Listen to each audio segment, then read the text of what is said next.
मेरा नाम एडवोकेट माजिद है।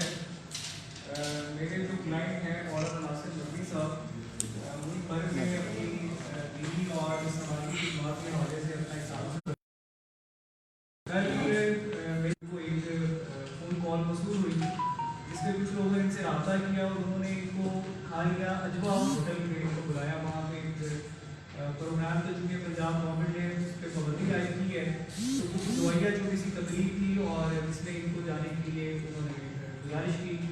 तो ये कोई 4-4:15 बजे मेरे ऑफिस से निकले हैं। तो मैं भी इनको नीचे सकते हैं और अजवा होटल है खालिया में, वहाँ पे इनको खाना खिलाया और पूरी प्लानिंग के साथ बाद इनको अपने डेरे पे ले गए और इंतहाई ज़्यादा तशद्दुद का निशाना बनाया और बढ़ाना करके इनकी वीडियोज़ बनाते रहे।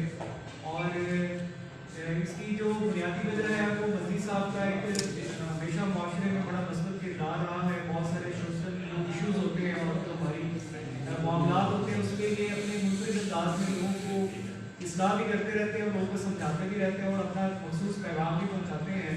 तो कोरोना वायरस के एतबार से इनका एक क्लिप बहुत ज़्यादा सोशल मीडिया पे मशहूर हुआ था और उसी जो मशहूर होने वाले क्लिप की जो है वो बुनियाद पे जिन लोगों को वो नागवार गुजरा उन्होंने इनको अगवा किया और फिर बदतरीन तशद्दुद का निशाना बनाया। इनकी बरहना हालत में वीडियोज़ बनाते रहे और बहुत सारे डॉक्यूमेंट्स इनसे साइन करवाए गए और इनके साथ एक ड्राइवर और एक स्टाफ इनका मुलाजिम है वो भी इनके साथ मौजूद था।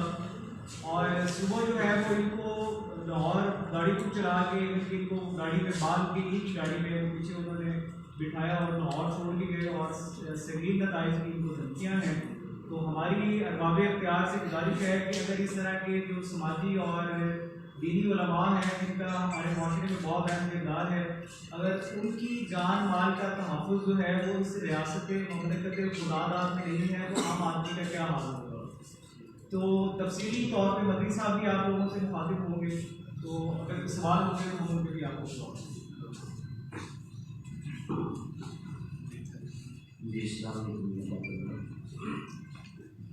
मैं कल प्रोग्राम का जवाब दिता से मैं वैसे दावत मैं अजवा वाले खालियाँ मैं प्रोग्राम बंदी 7 अप्रैल तक, तो वहाँ जाकर मैं स्पीच नहीं करूँगा। तो कहते हैं आप हमारे घर में मेरी वालदा की फरमाइश है कि फवाज होगा। तो मैं इधर मज़ाम जो मुर्तज़ा प्लाजा इधर से निकला तो उनका एक आदमी उन्होंने भेजा व्हाट्सएप कॉल है लंदन का नंबर है, तो उस पर मेरा रब्ता था उनसे। उन्होंने भेजा कि इनके साथ आप आए। मैं रावी से उठता सीधा काला शिकार कूदता हूँ जो नई मोटरवे बनी उधर से, और सीधा मेरी पहली ब्रेक जाकर वो खालियाँ जो है ना KFC के सामने लगी और उससे टर्न लेकर हम वापस उसमें आगे अजवा होटल में, और वहाँ आकर लोगों ने मेरे से सेल्फियाँ ली, बाहर भी रिकॉर्डिंग मौजूद है उसमें, और खाना खाया हमने। उसके बाद वहाँ मेरे दोस्त शेर जान वो भी साथ था, उसने बोला कि आप मेरे घर चले चाय पीने, तो उन्होंने स्टार्ट किया कि नहीं हम अपने घर में जाएंगे।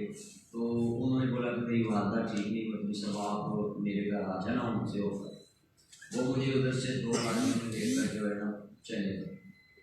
तो डिंगा रोड पे बनोरिया गाँव में एक पुल उतरता है खालियाँ से डिंगा रोड की तरफ, वो पुल उतर के 7 बनोरिया गाँव, वो मैंने बहुत सदर हमने देखा। उसके बाद मुझे कुछ नजर नहीं आया। वो एक एरिया में मुझे वहाँ जाकर अभी बैठे हैं हम, तो ऊपर से 8, 9, 10 लोग गन्ने लेकर निकाब पहुँचते और 6-6 फुट उनके काटते, किसी का चढ़ किसी बच्चे और जवान थे काफ़ी। और एक तो जो है ना बिल्कुल दाढ़ी रखी हुई थी और नीचे से थोड़ी सी नजर आ रही थी, जिसने मुझे आकर फौरन गन तानी। उसने यही लफ्ज़ बोला है कि आप जल्दी कपड़े उतार। तो मेरे ड्राइवर को दूसरे कमरे में ले गए, जो मेरे साथ आदमी था उसको तीसरे में, और जिसने होटल में हमें खाना खिलाया वो भी साथ था, उसको बाहर निकाला कि तेरे साथ भी करते हैं। तो उसके बाद मैंने उनको बोला कि भी आप मुझे मारे मत। कहते आपको मारना है। मैं कभी मेरे भाई छोटे छोटे बच्चे हैं, तो मुझे अल्लाह के लिए मेरी ज़िंदगी बख्श दिया। तो उन्होंने मुझे कहा कि पहले आप अपने एडमिन से रब्ता करें, वो पासवर्ड दें, ऑफिशियल चैनल जो है उसका पासवर्ड।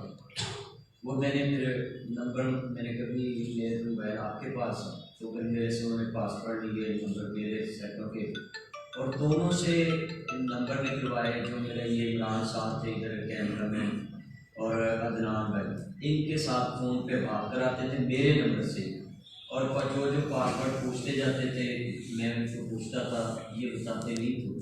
मगर इन्होंने जब मैंने कहा कि यार मैं कह रहा हूँ कि मैं खुद, उन्होंने मेरे पर शब्द किया है तो संडे सुबह अभी तक मैंने कुछ खाया नहीं, सोया भी, जिसम इतना मेरा दर्द कर रहा। और उन्होंने लफ्ज़ ये बोला कि अगर आपने इधर कुछ किया या फ़ोन पे या किसी को फ़ोन, तो मेरे उन्होंने रीसेट भी कर लिया और उधर ही रख दिया, और ना किसी में सुबह मैंने आकर एक चुबुर्जी से पहली सिम जो है ना ऑन कराई, दूसरी उन्होंने बोला कि वो 8 घंटे बाद ना कर जो करता है, वो अभी ब्लॉक की हुई मैंने नहीं निकलवाई। तो उसके बाद मैं इधर आया हूँ, तो उन्होंने बोला कि अगर आपने ये कोई भी मीडिया पे बात की तो आपकी ये जो वीडियो दुनिया पर ना बनाइए, ये भी हम अपलोड करेंगे और आपको शूट भी करेंगे। लाहौर में भी हमारे बहुत सोर्सेज हैं, तो आप ये जो इस तरह की स्पीच करते हैं, आपको अवामी इशू पे बहुत ज़्यादा बोलना आता है, आप बच्चों को समझाते हैं ये मोबाइल यूज़ ना करो, ये कोरोना वायरस, कोरोना पे मेरा वीडियो क्लिप वायरल हुआ था, तो मैंने बोला कि जितने भी क्लिप है मैं तो अवामी इशू पर बोलता हूँ, मेरा पूछते हैं आपको कौन फनी करता है, तो मेरा तो आज से किसी तक नहीं चल रहा, कोई मेरा रेशन नहीं, मेरी डायरी उन्होंने पकड़ ली, डायरी में जो मेरे जलसे होते रोज़ाना वही मेरी इनकम है और वही मैं जो है ना सफ़र करता हूँ। तो इसके बाद मैं झूठी खबरें मेरे चैनल पे, जो मेरा चैनल उन्होंने मेरे पास से पासवर्ड लिए, उस पर एक खबर चला दी कि मीडिया कहाँ खामोश है, गोल्ड न्यूज़ की ना कॉपी कर मेरे चैनल पे वो लगाई कि कहाँ मीडिया खामोश है, नासिर मदनी को कोरोना वायरस हो गया और वो बोल क्यों नहीं रही, बता क्यों नहीं रही, और वही मेरे चैनल पे चला दी। और मुझे फ़ोन आने, मेरा तो फ़ोन बंद था, तो जुनी में जो है ना अपना नया मोबाइल लिया तो मुझे गाने आना शुरू हो गए। फैसलाबाद में जो है ना मैं अपना जो घर बना रहा हूँ दूसरा, तो उधर मैं गया हूँ, तो उधर से मैं अपने फैमिली को बताया कि ऐसा हो गया। वो मोबाइल मैं लेकर काले सारे रास्ते सुनते आया हूँ, और मैंने अपने हमारे साथ बोला कि मैंने प्रेस कॉन्फ्रेंस कर ली। ज़िंदगी का मुझे पता नहीं है क्या होना है, मगर मैं अपने चाहने वालों को, जो मुझे चाहते हैं, मेरे फैन फॉलोअर हैं, वो साफ देख लें अपनी आंखों से कि मेरे साथ क्या हुआ है, कि सच बोलने की इस उम्र में ये की वो।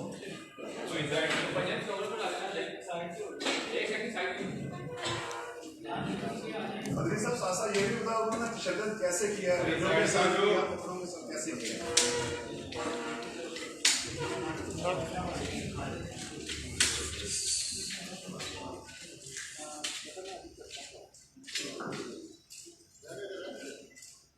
अभी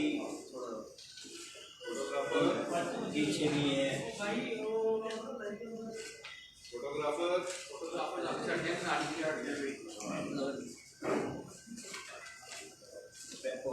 बात करें,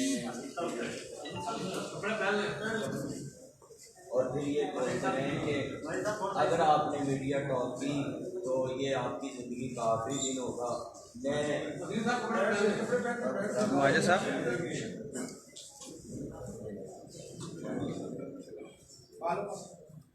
और ये सादा कागजों पे, 2 कागजों पे मुझे साइन कराए हुए हैं। सर कपड़े पहन के बात कर।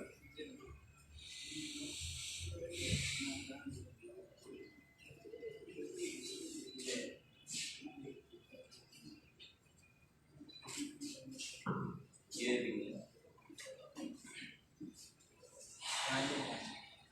सिर्फ पुलिस के पहले वो अलग रखते हैं। पट्टी साहब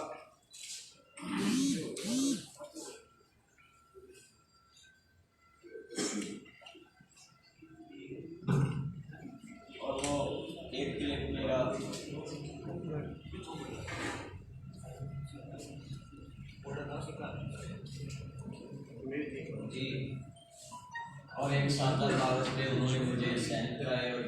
बयान लिया कि आपकी हमने वीडियो बनाना इस हालत में बनाई कि आप किसी से ज्यादती कर रहे थे, तो इसलिए हमने आपकी ये वीडियो बनाई, आपको माफ़ किया है। क्योंकि कोई ऐसा वजूद ही नहीं, ना कोई उसमें लड़की ना कोई लड़का, सिर्फ मेरी के और कोई ऐसा वजूद भी नहीं उसमें। तो दूसरा मेरा तो उन्होंने बोला कि आप बड़े ये हाथ सस्ते कराते हैं, आपको क्या इसमें लगे, आप मुल्क की ये जो है मसले पे हर दफ़ा करते हैं, आपकी बात क्या है। तो मैंने कहा भी मेरी तो कोई बात नहीं, मैं ना किसी सियासी जमात से बसता हूँ, बस मेरी एक मजहबी जमात है मजलिस जमीयत अहले पाकिस्तान, उसके साथ मैं उसी प्लेटफार्म पे पूरे मुल्क में स्पीच करता हूँ। बल्कि मुझे ये 2 दिन पहले मैं पंजाब कल्चर डे में भी आया, मुझे कोई भी बुलाता मैं वहाँ जाता। तो मेरी पाकिस्तान के चीफ ऑफ आर्मी स्टाफ से मैं इदारों के लिए रोज़ाना दुआएँ कराता हूँ, मेरी स्पीच दुआएँ पूरे मुल्क के इदारों के लिए। तो चीफ ऑफ आर्मी स्टाफ साहब से और इस वज़ीर आज़म पाकिस्तान से और वज़ीर आला पंजाब साहब से मेरी अपील है कि chief justice Lahore high court से मेरी अपील है, चीफ जस्टिस ऑफ पाकिस्तान के तमाम अरबाब इख्तियार से ये सारी जो मुझे तशद्दुद किया है, ये अपील है कि मुझे इंसाफ दिलाया जाए और मेरी जान माल का तहफ़्फ़ुज़ किया जाए मेरे घर बार का, और मुझे जो है सरकारी सिक्योरिटी भी दी जाए। अगर मुझे कुछ भी हुआ तो जो मैंने मीडिया के सामने रखा है ये लोग मेरे लिए बाद में इंशाअल्लाह। मुझे बताइएगा कि आपके ऊपर जो तशद्दुद किया गया है वो पाइपों के साथ किया गया है, डंडों के साथ, सोटों के साथ? और जी मेरे ऊपर जो तशद्दुद हुआ है वो रस्से पहले बांधे गए मुझे, फिर उसके बाद वो पैप और सोटियाँ और उनके पास छड़ियाँ थी और गले पे बट मारते रहे, जो नाली होती है उसकी आगे नाली होती है ना वो भी मारते रहे। आप देख रहे थे कि आपकी आंखें बांधी हुई थी? नहीं, जब वो मुझे मार रहे थे तो देख रहा, जब वीडियो बनाई तब भी उन्होंने मुझे जो है ना इस तरह खड़ा किया और जो है एक वीडियो बनाता रहा। मंत्री साहब, ओरिजिनल स्टोरी क्या है?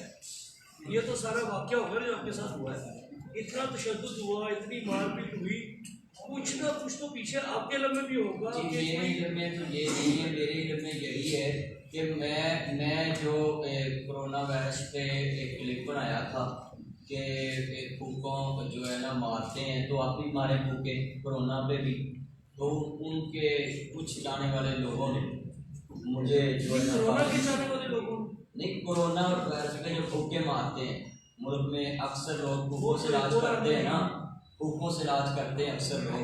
तो मैंने कहा भी आप वक्त है कि आप इस पर भी जो है ना फूके लगाएं। दूसरा मेरा वो आज पे क्लिप वायरल था, उस पर मुझे बड़ी गालियाँ बड़ा कुछ मेरे चैनल पे भी मैंने सीखा, तो मैंने कभी एक्शन नहीं लिया। मैं तो अपने जाने वालों में बगैर सिक्योरिटी के फिरता हूँ। परसों पंजाब कल्चर डे में आया, कोई सिक्योरिटी नहीं थी मेरे साथ। मैंने एक दरख्वास्त भी दी होगी सिविल सेक्रेटरीट में, तो वो मेरे पास मौजूद है उनके कार्ड। उनको मैंने बोला कि मुझे धमकियाँ मिलती हैं, मुझे सिक्योरिटी दी जाए, मगर आज तक उस पर कोई अमल नहीं। पुलिस स्टेशन में कोई दरखास्त दी है? पुलिस का क्या कहना है? जी मैं दरखास्त जी अभी मैंने IG ऑफिस जो है ना दरखास्त, और मैंने जाकर FIA में सारे तफसीली जो है ना बात करना। आपका ये जो स्टाइल है, आपका जो वो बड़ा अमूमी सा है जी। क्या आपका ये जो स्टाइल है, क्या उस वजह से लोग तो आपसे ज़्यादा नफरत नहीं कर रहे? जो नफरत कर रहे हैं वो बाहर कर रहे हैं, कहीं उन्होंने आपको मना किया है कि अपने इस स्टाइल को थोड़ा सा बदलें? जी मुझे बड़ी धमकियाँ आती हैं कि आप ऐसे लाइव मुँह से बात करते हैं। मैंने उनको बोला कि मैं सॉफ्टली पेश कर सकता हूँ कि सारे रात अपनी बात में हंसी मजाक कर जाते हैं, मजाक से बात समझा जाते हैं मजाक। तो मैंने कहा मैं अकेला नहीं करता, मेरी अगर किसी को बात चुभती है तो उनको नहीं, मेरे चाहने वाले, मेरे जो चाहने वाले वो मेरी बात लाइक करते हैं। अच्छा, पहला आपका जो शक है वो इस बात पे कंफर्म हो रहा है कि जो फूकशाह जो उस पर आपने कहा है कि कोरोना की तल्लक आपने किया है, पहला आप शक कर रहे हैं? नहीं मेरा किसी पे शक नहीं, मेरा फूक का वही मारा ना, फूकशाह जिसे कहीं मारते हैं, एक नहीं होता। मतलब एक बात कहेगा कि हमको मारने वाली कोरोना वायरस की जो थी, इससे पहले भी आपको धमकियाँ आती? इससे पहले जो है ना वो एक दफ़ा आई थी जब वो मेरा जियो पे हाथ का क्लिप चला। हाँ जी कितनी देर आपको कितनी देर सवाल रखा गया था? जी, मुझे रात जब होटल से गया हूँ ना तो मुझे तकरीबन 10 बजे से तकरीबन लाहौर पहुँचते हमें फजर हो सकता। अल्लामा साहब दीगर उलमा किधर हैं, वो आपकी सपोर्ट में किधर है? जी, मैंने अभी किसी से रब्ता नहीं किया। मैं जो है ना इसलिए डायरेक्ट मीडिया के पास आया हूँ क्योंकि मैं किसी भी जमात के प्लेटफार्म पे जो बात करता हूँ ना वो किसी को सपोर्ट नहीं करता। अगर कोई आदमी कहे कि खाली मेरे प्लेटफार्म को सपोर्ट करे तो अभी मैं इंशाल्लाह अपने उलमाए किराम से राब्ते में हूँगा इंशाल्लाह। मंत्री साहब आप 3-3.5 मौलाना घंटे साहब लोगों के आप साथ ये हैं और एक पब्लिक फिगर हैं और सोशल मीडिया पे भी आप एक्टिव हैं। सर थोड़ा आपको जो पहले बंदियां आई या कॉल्स आती हैं क्या उसकी रिकॉर्डिंग भी आपके पास मौजूद होती जी, है? उसकी रिकॉर्डिंग उसी में थी। वो मोबाइल नहीं सही दोनों